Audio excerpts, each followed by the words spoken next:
या राज्याचे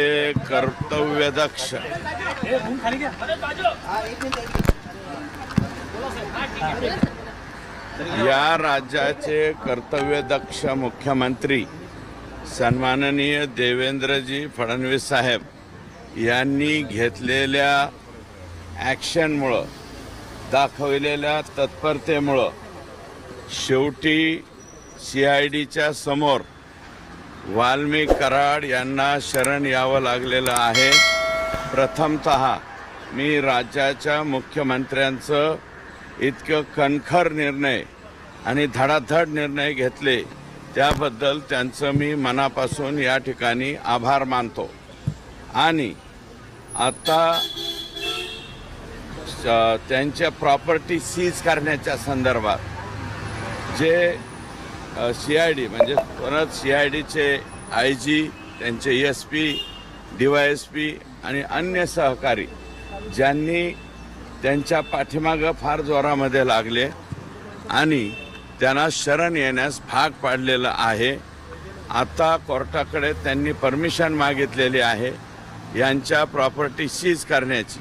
साधारणतः या आठवड्यामध्ये किंवा जास्तीत जास्त पुढच्या आठवड्याच्या ही न्यायालयीन बाब आहे, त्याच्यावरती मी टिप्पणी करू इच्छित नाही, परंतु लवकरात लवकर त्यांच्या प्रॉपर्टीज ह्या अटॅच झाल्या पाहिजेत।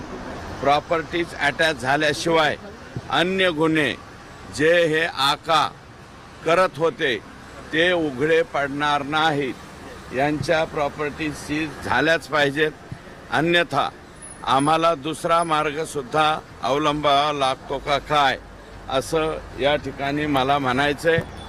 आणि या ठिकाणी आणखी 3 आरोपी, ज्यामध्ये सर्वात सुदर्शन घुले हा जो प्रमुख आरोपी आहे, ज्याने सुरुवातीला संतोष देशमुख यांना गाडीच्या खाली खेचून डायरेक्ट तिकडे गाडीमध्ये, त्यांच्या गाडीमध्ये कोंबलेला आहे। मारहाणीमध्ये सुद्धा सर्वाधिक जास्त तो आणि प्रतीक घुले या दोघांनी त्या ठिकाणी जास्त ॲक्शन घेतलेली आहे। विष्णू चाटे हा आता सध्या 120B मध्ये घेतलेला आहे, परंतु त्याला जर व्हिडिओ कॉलिंग करून दाखवली असेल तर तो सुद्धा याच्यामध्ये 302 मध्ये येईल। आणि हे जे आका शरण आलेले आहेत, शरण आलेले आका हे 100% जर 120B मध्ये तर येतीलच, पण माझा अंदाज आहे हे जर काही त्यांनीही व्हिडिओ कॉल पाहिला असेल तर ते सुद्धा 302 मध्ये या ठिकाणी येऊ शकतात। थोडं पुढे घ्या ना,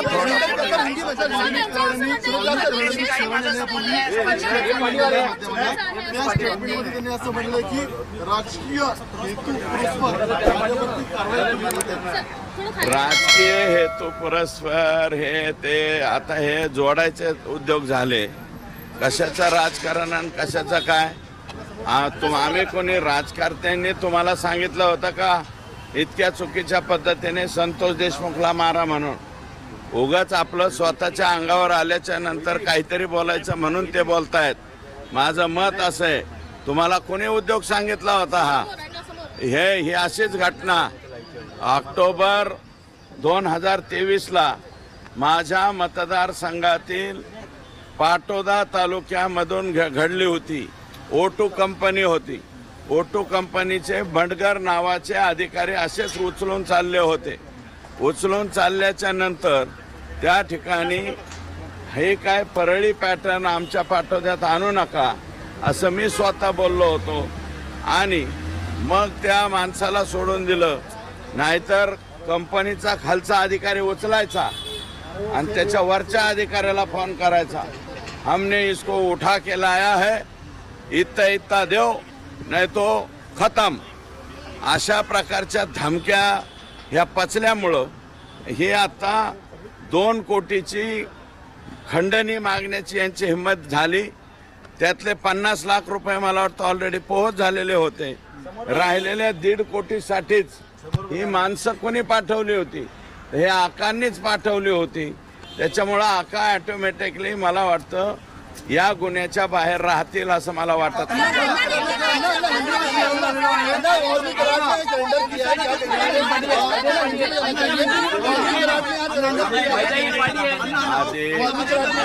आधी माय मराठी हिंदीत नंतर हिंदी वाले खाली करत पोलिसांना माहिती नसतं, यंत्रणेला माहिती नसतं, सरेंडर व्हायच्या आधी कार्यकर्ते आधी पोहोचतात, कम्युनिकेशन सुरू होतं का कार्यकर्त्यांनी? याच्या मोका तर माननीय मुख्यमंत्री महोदयांनी मोक्याची घोषणा केलेली आहे। त्याच्यामुळे या केसमध्ये 302, 120 ब, खंडणी आणि मोका हे सर्वच्या सर्व गुन्हे त्या ठिकाणी या सगळ्या आरोपींच्या वरती लागणार आहेत। हे मी नाही, राज्याच्या सर्वोच्च व्यक्तीने ही घोषणा केलेली आहे। त्याच्यामुळे मोका लावण्याचा प्रश्नच येत नाही।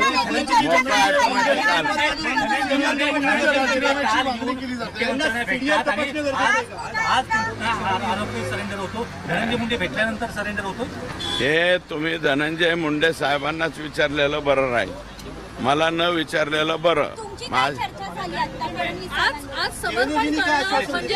मी आता काहीही चूक केलेली नाही।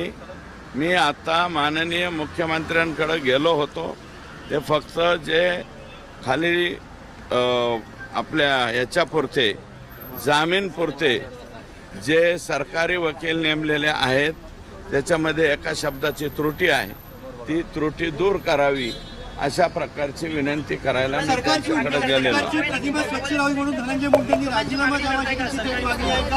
आणि सरकारवरती आरोप होते सरकारची प्रतिमा मध्ये नव्हती, राजीनामा द्यावा का? नवीन त्यांचा राजीनामा घेण्याचा न घेण्याचा प्रश्न हा माननीय अजितदादा पवार साहेब यांचा कंप्लीट आहे। त्याच्यामुळे त्याच्यावरती मी फारसं काय बोलणार नाही। सरकारचं नाव खराब होतंय तर मी फार छोटा माणूस आहे। मी एका 2.25 तालुक्याचा आमदार आहे, मी या बाबीवर निर्णय करू शकत नाही।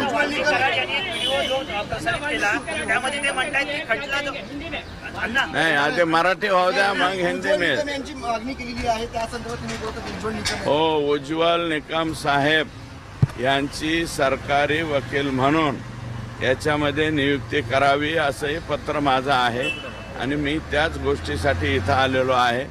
आत्ता साहेब मला आत्ता भेटणार नाहीत, उद्या सकाळची किंवा 10-11 वाजेपर्यंतची वेळ मिळेल, मी एंडोर्समेंट त्याच्यावरती घेईल आणि विनंती करणार आहे की केस चालवण्यासाठी माननीय उज्ज्वल निकम साहेब यांची सरकारी वकील म्हणून त्या ठिकाणी नियुक्ती करावी अशा प्रकारची विनंती मी करणार आहे। खंडणीचा गुन्हा जो माझ्यावरती आहे तो खोटा आहे असंही त्यांनी एका व्हिडिओमध्ये म्हटलं। हे बघा, हे खोटा मी नाही त्यातली अमुक तमुक हे आरोपी म्हणतच असतो। ते आता सगळं काही उघड, पोलीस आहेत, ते CID आहे, CIDचे IG साहेब ज्यांच्या अध्यक्षतेखाली ही SIT नेमलेली, ते आता बघतील ना। ते काय छोटे मोठे अधिकारी थोडेच आहे, CIDचा टॉप याच्यावरती आहे आणि साहेबांनी त्यांच्यावरती जबाबदारी सोपवलेली आहे। हा मुद्दा जो आहे तो तुम्ही लावून धरला होता, आज शरण आलेले आहेत वाल्मिक कराड, यश आलं तुमच्या या सगळ्या समाधानी? हे बघा, ते शरण म्हणजे प्रॉपर्टी अटॅचची भीती।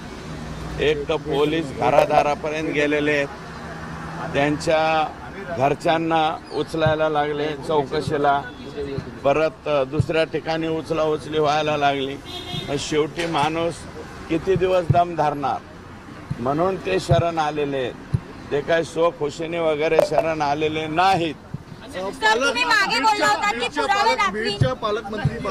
हे बघा, पालकमंत्री हे ते विषय कृपया इथं काढू नका। संतोष देशमुख आणि त्याचा झालेला अमानवीय खून याच्यावरतीच प्रश्न विचारा। पालकमंत्री हे झंटा फांटा कार्यक्रम आहे, ते द्या सोडून। पालकमंत्री, अरे फक्त पालकमंत्री पदाच्या बाबतीत मागणी मी ही केलेली आहे की विशेष बाब म्हणून आदरणीय देवेंद्रजी फडणवीस साहेब यांनी आमच्या जिल्ह्याचं पालकत्व स्वीकारावं, पालकमंत्रीपद स्वीकारावं, एक आव्हानात्मक म्हणून, नक्षलाईट डिस्ट्रिक्ट म्हणून त्यांनी यापूर्वी मला वाटतं गडचिरोलीचं पालकमंत्रीपद स्वीकारलं होतं. तसं आव्हानात्मक म्हणजे हे जे आहेत ना, राख चोर, वाळू चोर, खडी चोर, मुरुम चोर, सगळे चोर जे आहेत हे सगळे एका लाईनमध्ये सरळ करायचे असतील तर त्याचं एकमेव उत्तर म्हणजे काय, तर देवेंद्र फडणवीस साहेब आमच्या जिल्ह्याचे पालकमंत्री व्हावे. एक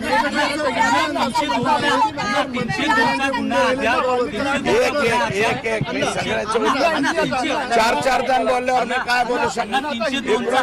302चा गुन्हा अद्याप दाखल केलेला नाही वाल्मिक कराडवर. हे बघा, इन्व्हेस्टिगेशनच्या अगोदरच गुन्हा कसा 302 होईल?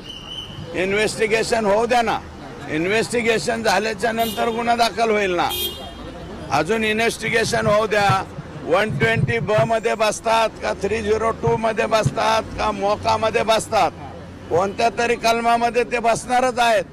फक्त खंडणीमध्ये नाही, इतर गुन्ह्यामध्ये सुद्धा येतील ना ते, पण इन्व्हेस्टिगेशन होऊ द्या ना.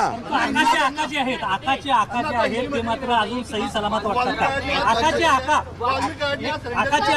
आता तुमचा एक घेतला ना, त्यांचा आकाचे आहेत ते मात्र सही सलामत दिसत आहेत.